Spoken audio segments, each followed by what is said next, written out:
Finally, private sector businesses in the eurozone shrank for the 15th consecutive month in April. That suggests the single currency region will fall deeper into recession. Germany, the powerhouse of the eurozone, also suffered a contraction in business activity during April. Experts say the renewed decline in Germany will raise fears that the region's largest growth engine has moved into reverse. Germany's economy performed well during the beginning of the eurozone crisis, but growth slowed last year. Director of the Burgess Group, Robert Ould, joins us from London to tell us what this all means. Robert Ould, obviously, the health of any economy of any country depends on private sector business in a large part. And I think the ECB came out, whose head said that the money needs to be handed down to these businesses. Obviously, this, I would think, means that these private businesses are not getting the money. Is that a correct reading?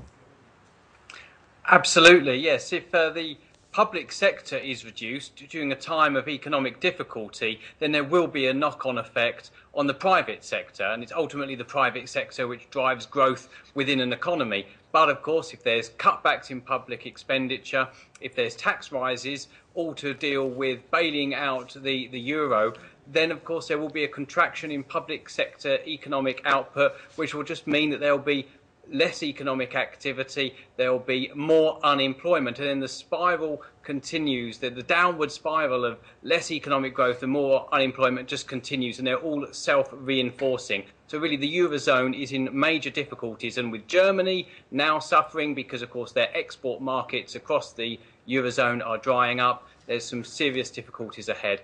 The problems are far from over. In fact, they're just getting worse.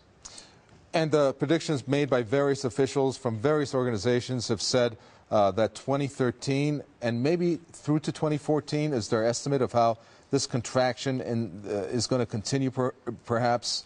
Are you looking at that type of time frame before the eurozone sees any light as a whole?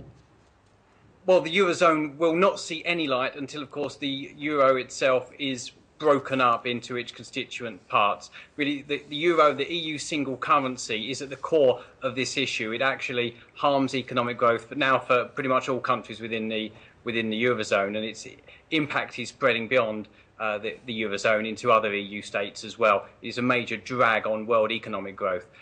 Really, it won't be cured until, of course, the euro is broken up. So the problems will continue throughout 2013 and 2014.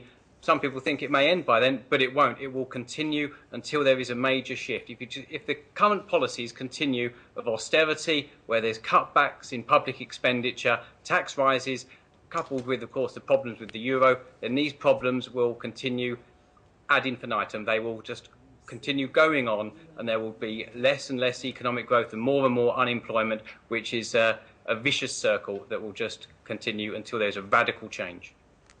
Pleasure talking to you. Thank you so much. Robert Ould, Director of the Burgess Group there from London. Thank you for your thoughts.